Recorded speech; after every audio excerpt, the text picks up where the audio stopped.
Hello everyone, this is Theo. In today's video, I am going to compare the Samsung Tab S4, which was released in 2018, with the iPad Air 3, which was released in March 2019.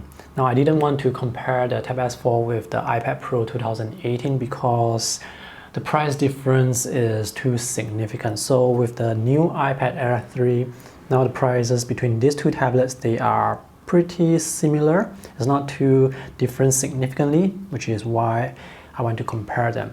Now, my review will be from the perspective of an artist, so I'll just be focusing mostly on the drawing performance, the drawing experience. Let me start by talking very briefly about the build quality and design first. So both screens are 10.5-inch screens, but the aspect ratio is different. On the Samsung tablet, this is actually 16:10, and on the iPad Air 3, this is 4:3. Now, the resolution on this is 2560 by 1600. With the iPad Air 3, it's 2224 by 1668. Resolutions on both screens are considered quite high, so everything looks pretty sharp to me. So this screen, this is an AMOLED screen with very vibrant colors, and the screen is very glossy and very reflective. With the iPad Air 3, this is using an IPS panel. The colors are still vibrant, but not as vibrant compared to the Samsung. And on this screen, there is some sort of coating to prevent fingerprint, but it doesn't work that effectively. But the coating does minimize reflection by quite a bit. So on the Samsung, it's really reflective. Both screens are very bright, so if you're going to be drawing on them while you're outdoors, definitely not an issue. And battery life is excellent, 7, 8, 9 hours depending on the apps that you use. The weight of the Samsung is 482 grams, the iPad Air 3 456 grams, so this is a bit lighter and this is also a bit thinner. Bezels on the Tab S4 is thin and uniform throughout. This looks very nice.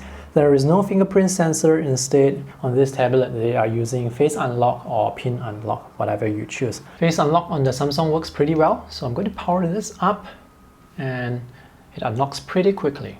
With the iPad Air, the bezels are thinner on the sides here and thicker at the top and bottom.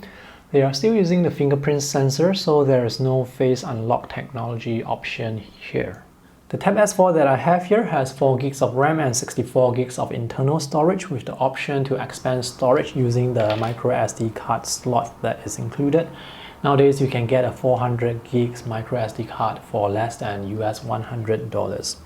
With the iPad Air 3, this has 3 gigs of RAM and 64 gigs of storage. If you need more storage, you have to get it. You have to spend more money at the time of purchase. The processor on this is the Snapdragon 835, and on this is the Apple A12. If you don't know what that means, it just means that they are very responsive when it comes to browsing web pages, scrolling around. Everything is very fast, very responsive. Opening up apps is also very fast because the internal SSDs on these tablets, they are very fast. The build quality of both tablets is excellent. They are expensive, but you do get what you pay for. They feel very premium. Let's talk about the pens. The Samsung S Pen is included with the tablet. The Apple Pencil is sold separately and costs US $99. So the S Pen, it's shorter. It feels a bit more plasticky. It's more lightweight compared to the Apple Pencil. Now, this S Pen, it's not powered by battery, so it's always on. But for the Apple Pencil, there is an internal battery and you have to charge it when the battery runs out. There's a side button on the S Pen that lets you access shortcuts that were pre-programmed by Samsung. For example, with this drawing app called Art Flow, I have set the shortcut on the side here to toggle between pen and eraser. But when I click it, it actually calls up the Samsung menu, and there doesn't seem to be any way I can disable this.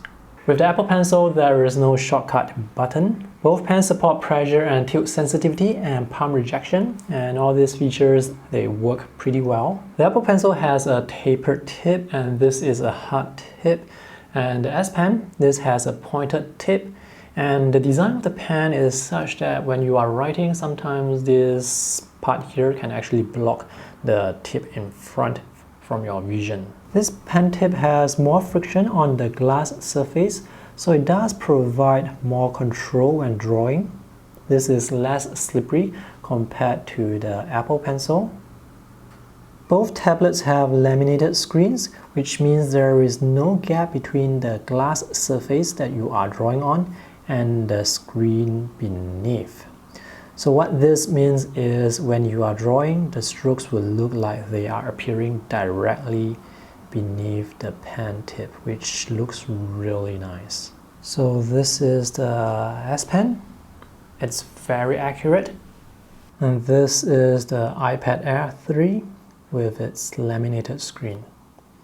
So when drawing, the line also appears directly beneath the pen tip.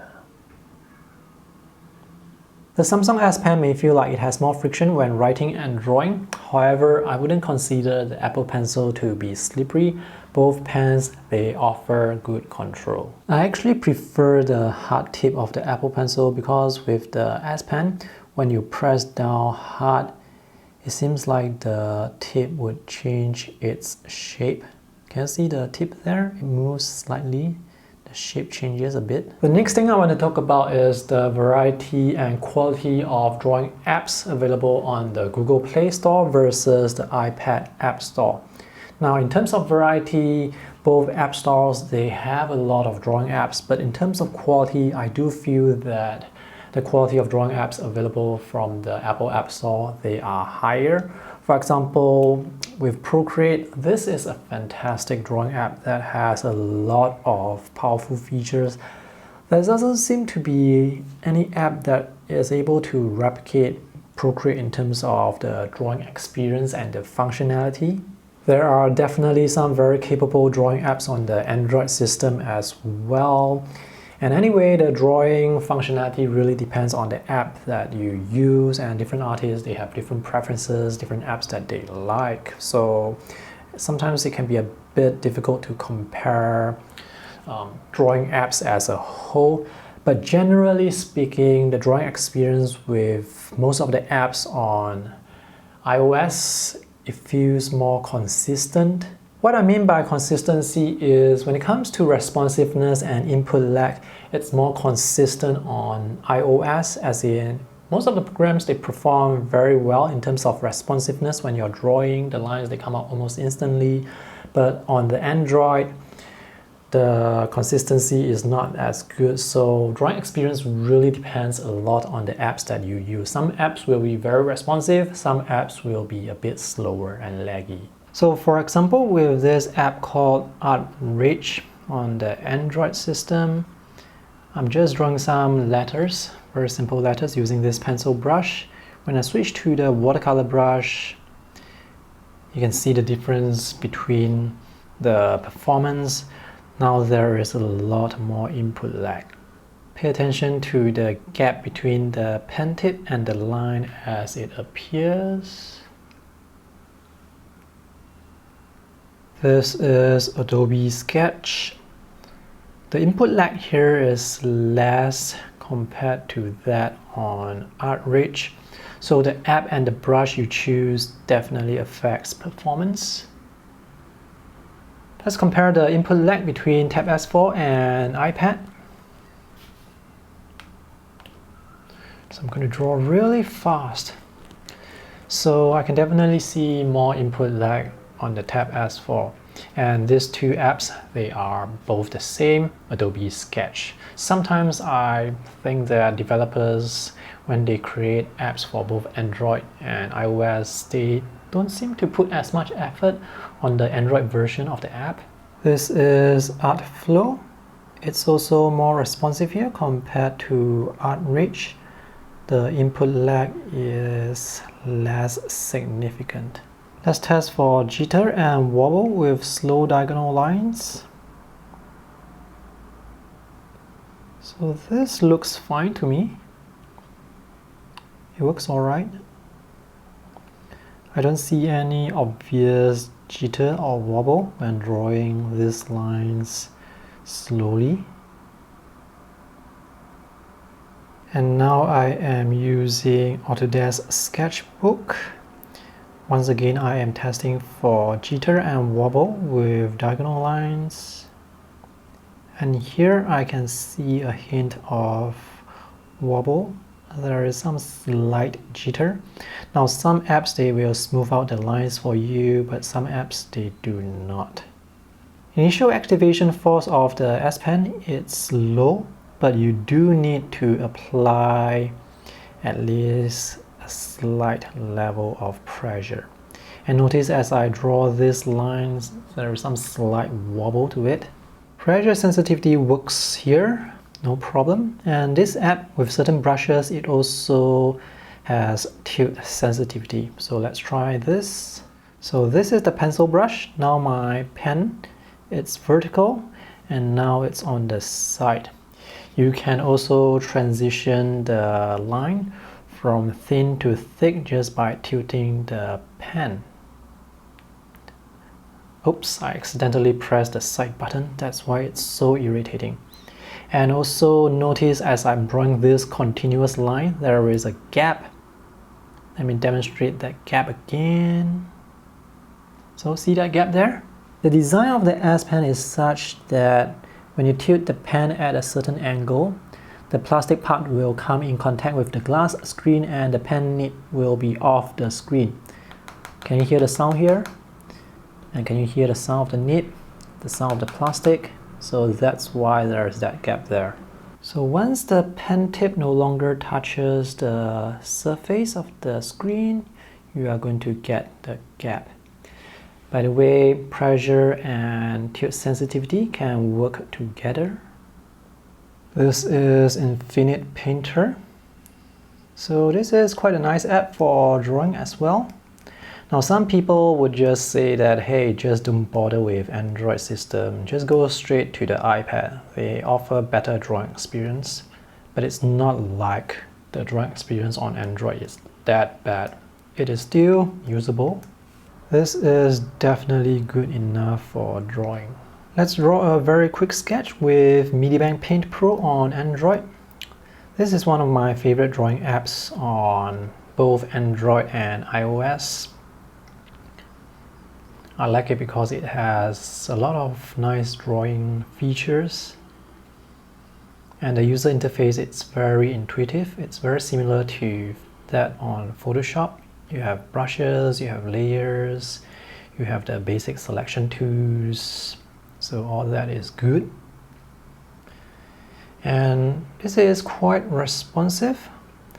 There is definitely some input lag, but not the irritating type, so that's good.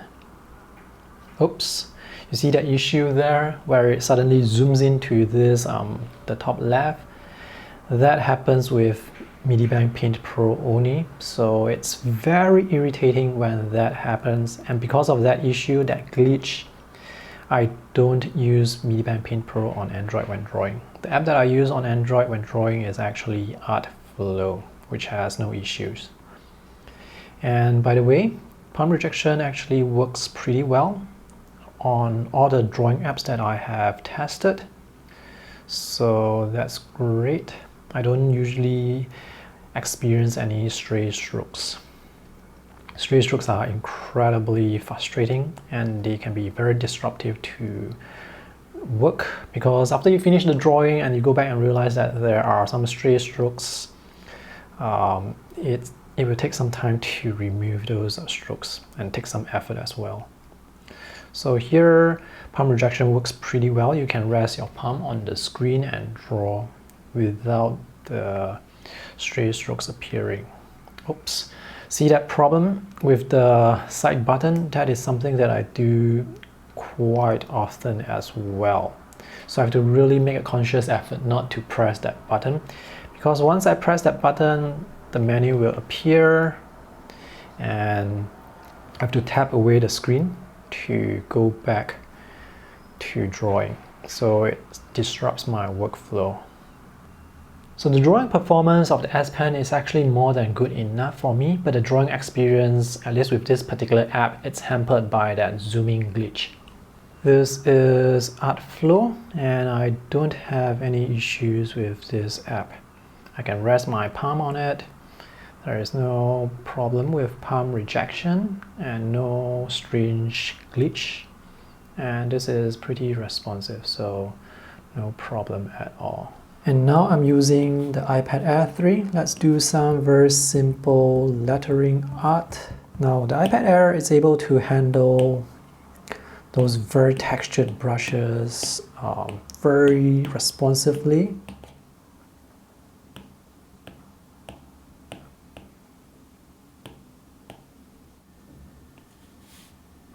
Most of the drawing apps that I have used on the iPad Air 3, they are very responsive. Let's test the input lag with Procreate. Pay attention to the gap between the pen tip and the line as it appears. This is me drawing at my usual speed. And this is me drawing very fast. So even when I was drawing really fast, the gap wasn't that noticeable. Less noticeable compared to the Tab S4, by the way. This is Medibank Paint Pro. Again, look out for the gap between the pen tip and the line as it appears.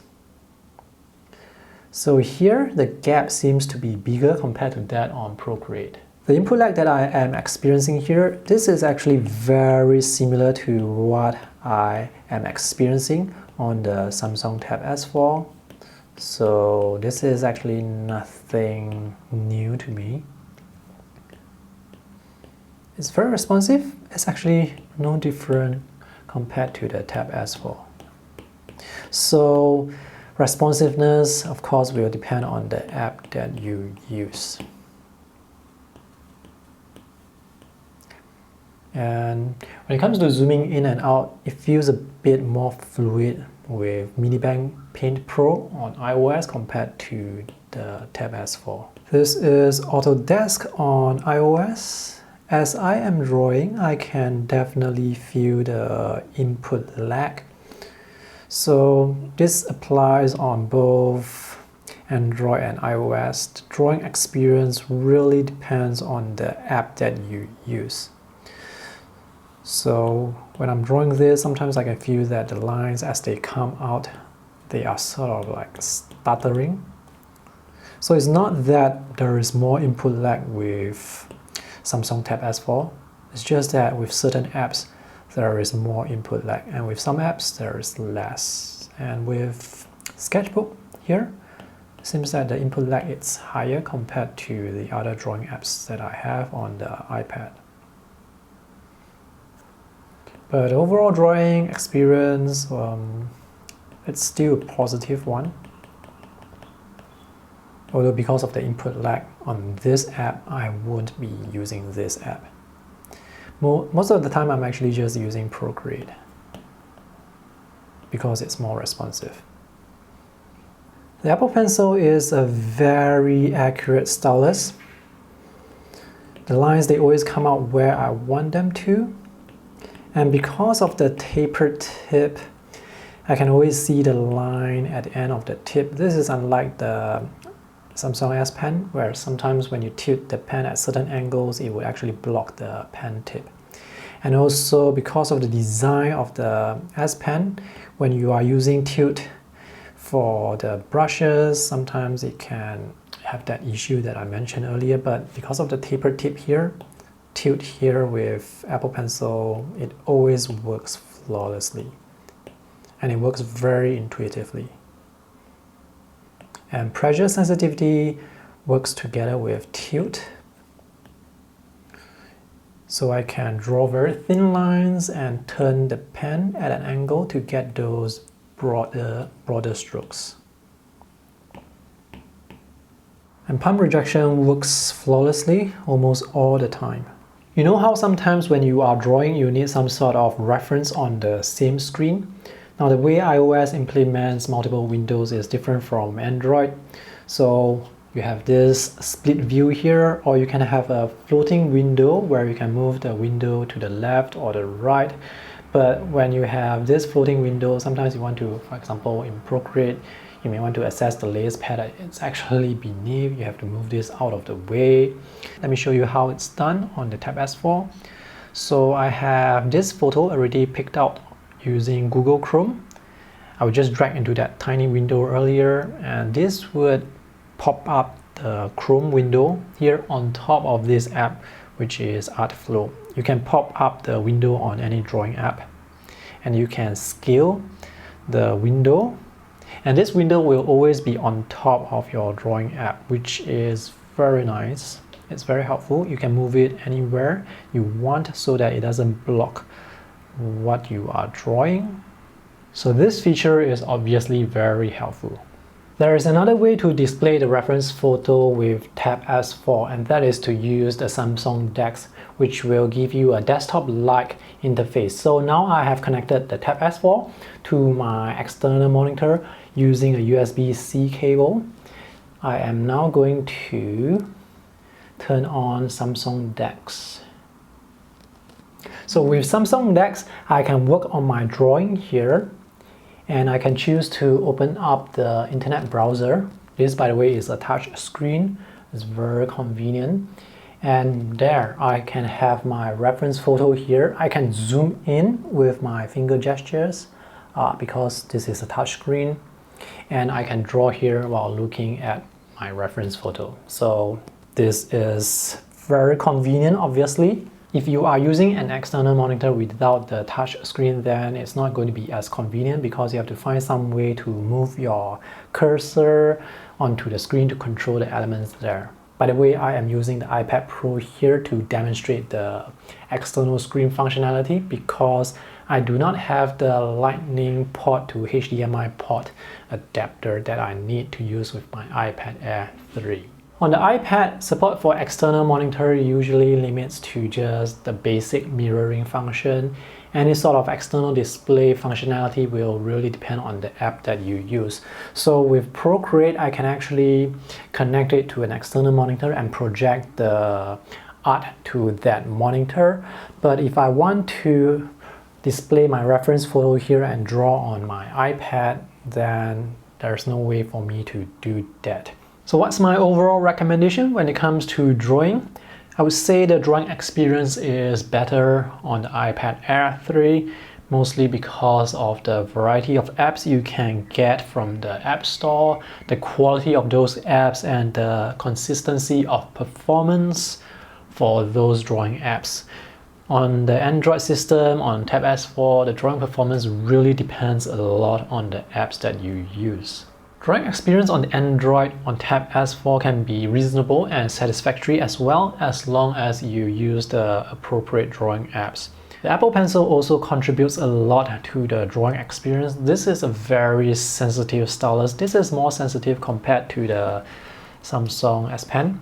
The initial activation force for this is really light. As long as the tip is touching the surface, you will be able to get a line. But with the S Pen, you do need to apply that slight pressure. And also, I prefer the hard tip on the Apple Pencil versus this pointed tip. In this case, I prefer the hard tapered tip of the Apple Pencil because it feels more durable, even though the pointed tip on the S Pen, it has more friction and can give you a bit more control. I've pretty much covered everything I wanted to say, so if you have any questions, let me know in the comment section below. I hope this video is helpful. Thanks for watching. See you in the next video. Bye! For more art product reviews, be sure to subscribe to my YouTube channel.